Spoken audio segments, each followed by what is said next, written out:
Hi guys, welcome to my this YouTube channel trading secrets. तो आज इस particular video में मैं आपके साथ शेयर करूंगा कैसे आप इस बियरिश मार्केट में, इस फॉलिंग मार्केट में एक स्विंग ट्रेडिंग अपॉर्चुनिटी ढूंढ सकते हो और कौन से सेक्टर में आपको किस तरीके से सेक्टर को एनालाइज करके अपॉर्चुनिटी ढूंढनी है, वो सब कुछ मैं इन डिटेल डिस्कस करूंगा।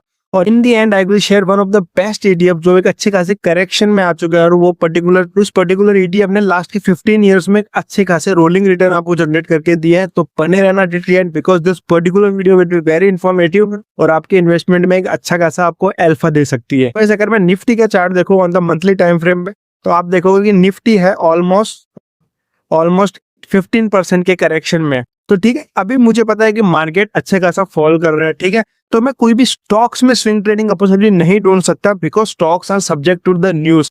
कभी कोई स्टॉक्स में न्यूज आएगी कि भाई पर्टिकुलर स्टॉक्स में अच्छे खासे क्वार्टर मिल गया तो वो स्टॉक भाग सकता है। So in the following market most of the stocks are subject to the news, तो it's better to avoid swing trading opportunity in the stocks and rather focus on the ETFs. So कैसे आप particular ETFs को, different sector के ईटीएफ्स को compare कर सकते हो, कैसे उन पर्टिकुलर एटीएफ्स में एक स्विंग ट्रेडिंग अपॉर्चुनिटी ढूंढ सकते हो। सो देखो, यहाँ पे एक मैंने टेम्पलेट बना रखा है, इस पर्टिकुलर टेम्पलेट के लिंक मैं आपको दे दूंगा डिस्क्रिप्शन बॉक्स में, आप जाके चेकआउट कर सकते हो। तो आप देखोगे यहाँ पे each and every line denote the each and every sector. जैसे कि ग्रीन लाइन दिख रही है तो ये मेटल सेक्टर को डिफाइन कर रही है, जो रेड लाइन है ये सिल्वर बीस को कर रही है, गोल्ड बीस को, infra sector, IT sector, pharma sector, health care sector, सबको मैं कोई भी सेक्टर में सारे सेक्टर को एक साथ एनालाइज करके देख सकता हूँ कौन से सेक्टर में अच्छी खासी बुलिशनेस है जहाँ पे मुझे स्विंग ट्रेडिंग अपॉर्चुनिटीज मिल सकती है। तो अगर इस पर्टिकुलर सेक्टर को हम पिछले 3 महीने का कंपेयर करूं from January onwards to till March, basically March भी अभी ऑलमोस्ट आज 11th ऑफ मार्च है, तो ऑलमोस्ट ये 2-2.5 महीने का मैं ग्राफ देखूं, कंपेयर करूं सेक्टर को, तो आप देखोगे silver and the gold has been perform really well because as you know कि भाई silver and gold are the hedge instrument. जब मार्केट फॉल होगा तो ये पर्टिकुलर तो silver and gold will be bullish, reciprocal of the each other. Market गिरेगा तो gold and the silver के प्राइस ऊपर की ओर चढ़ेंगे। तो देखोगे लास्ट के 3 महीने में ऑलमोस्ट 12% का रिटर्न दिया। बट आप इनमें भी स्विंग ट्रेडिंग अपॉर्चुनिटी ढूंढ सकते हो। मेरा तो यही मानना है कि अगर मार्केट फॉल होता है, आपको दिख रहा है मार्केट में कि मार्केट बियरिश नेचर में जाग चुका, तो इट्स बेटर कि you try to take a swing trading opportunities on the silver and the gold.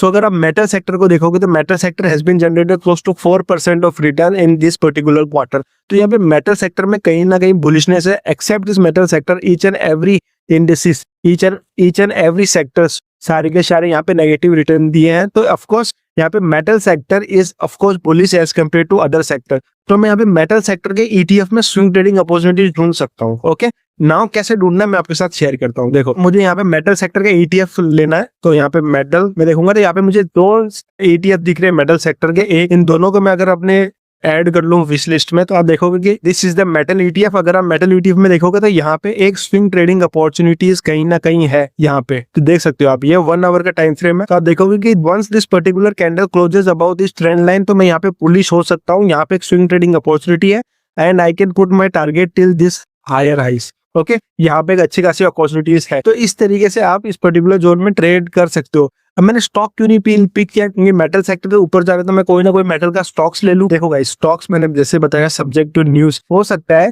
एक स्टॉक्स मैंने बाई किया, कल की नेगेटिव न्यूज आ गई, उसकी मैनेजमेंट मिसमैनेजमेंट कुछ हो गया, तो वो स्टॉक्स अच्छा खासा फॉल कर जाएगा। लेकिन मेटल का ईटीएफ क्योंकि बुलिश है, metal is ETF consist of basket of metal stocks. को एक पर्टिकुलर स्टॉक्स में नेगेटिव न्यूज आने से पूरा का पूरा ईटीएफ डाउनफॉल नहीं होगा, थोड़ा माइनर से करेक्शन आ सकता है, बट वो कहीं ना कहीं मेरे प्राइस एक्शन को शो करेगा। ठीक है, तो कोई भी स्टॉक सब्जेक्ट टू न्यूज है तो ऑफकोर्स वो प्राइस एक्शन को फॉलो नहीं करेगा उस टाइम पीरियड के लिए, लेकिन ETF always follow the price action. जहां तक मेरा एनालिसिस है, जहां तक मैंने चार्ट्स को रीड किया है ईटीएफ के चार्ट, तो मुझे लगता है कि प्राइस एक्शन अच्छा खासा फॉलो करता है। ठीक है, सिमिलर चार्ट में अगर आप देखूं मैं, वही सेकंड वाला चार्ट दिस वन, तो इसमें भी कहीं ना कहीं बुलिश अपॉर्चुनिटीज है और ये ऑलमोस्ट ब्रेकआउट देने वाला है। अभी दिया नहीं है, लेकिन ऑफकोर्स यहाँ पे ब्रेकआउट आते ही, अर्ली टाइम फ्रेम में ब्रेकआउट आते ही मैं इस पर्टिकुलर स्टॉक्स में स्विंग ट्रेडिंग अपॉर्चुनिटी ढूंढ सकता हूँ टिल दिस पर्टिकुलर लेवल, जो कि स्विंग हाई है। तो इस तरीके से आप सारे के सारे सेक्टर को एनालाइज करके पर्टिकुलर ईटीएफ्स में इन्वेस्ट कर सकते हो। नॉट बेसिकली इन्वेस्ट, एक ट्रेड ले सकते हो स्विंग ट्रेडिंग अपॉर्चुनिटी। सो ये एक छोटा सा माइन्यूट सा आपके साथ एक चीज शेयर करना था। Now comes to the topic which is the ETF, जो मैं आपके साथ शेयर करना चाहता हूँ, जो अच्छे खासे करेक्शन में है। और वो पर्टिकुलर ईटीएफ में अगर आप इन्वेस्ट करते हो, अकॉर्डिंग टू मी, अगर आप उस पर्टिकुलर चीज में इन्वेस्ट करते हो, आप देखोगे कि आपका इन्वेस्टमेंट एक अच्छे खासे रिटर्न के साथ कंपाउंड होगा।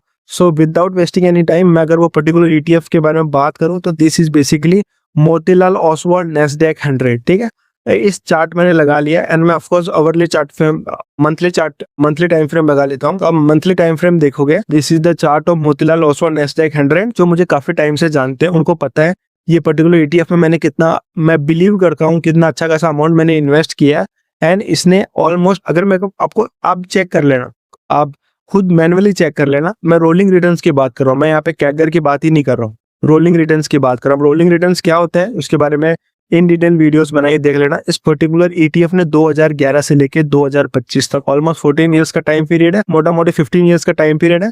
मोटा मोटी 15 इयर्स के टाइम पीरियड में इसने ऑलमोस्ट 18% के रोलिंग रिटर्न्स दिए हैं, जो कि एक नेक्स्ट लेवल की चीज है। कोई भी मल्टीबैगर स्टॉक होगा ना आपके पास, उसने भी इस 15 साल के लॉन्ग टर्म होरिजन में 18% का रोलिंग रिटर्न नहीं जनरेट करके दिया होगा। इवन म्यूचुअल फंड भी नहीं करके दिया। ऑफकोर्स कुछ एक स्मॉल कैप है जैसे निपॉन, उसने ऑफकोर्स 18% का रोलिंग रिटर्न जनरेट करके दिया है 15 सालों में। बट अगर मैं ETF, of course ETFs are way much better than mutual fund, बहुत सारी कारण से मैंने भी इसके ऊपर वीडियो बनाई है, लिंक डिस्क्रिप्शन पे आप जाके चेकआउट कर सकते हो। सो ये ETF था और इस ETF के बारे में मैं अगर बताऊं तो ऑलमोस्ट अपने ऑल टाइम हाई से क्लोज टू 18% के करेक्शन पे अभी ट्रेड कर रहा है, ऑलमोस्ट 18-19% के करेक्शन पे कर रहा है।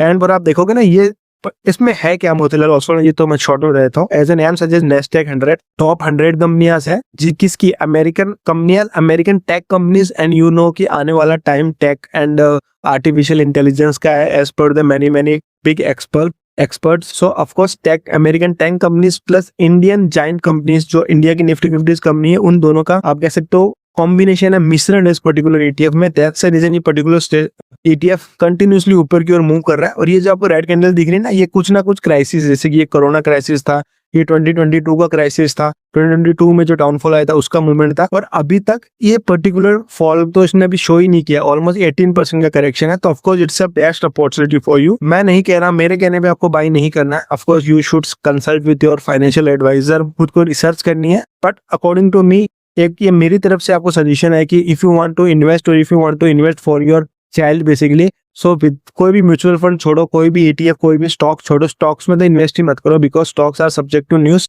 वहां पे 50-50 प्रोबेबिलिटी ये आपको अच्छा खासा रिटर्न देगा, या 50% प्रोबेबिलिटी है आपको वो 10% से भी कम रिटर्न देगा on the long period of time. But this particular ETF has been great for many times basically, okay. और म्यूचुअल फंड से तो बेस्ट है ही। तो this was the small video from my side guys. अगर आपको कुछ समझ में आया, कुछ सीखने को मिला है, तो वीडियो को लाइक कर देना। कुछ डाउट हो तो कमेंट ऑफ कोर्स कर देना। And if you haven't subscribe my channel तो please subscribe my channel. And उससे पहले गाइस आप मेरे इस पर्टिकुलर चैनल के पेज को एक्सप्लोर कर सकते हो, बहुत सारी लर्निंग वीडियोस मैंने बनाई है, बहुत सारा कंटेंट बनाया है। And if you get from this particular videos, को सीखते हो, कुछ समझते हो, तो प्लीज इस पर्टिकुलर चैनल को सब्सक्राइब कर देना। So thank you guys, meet you in the next video.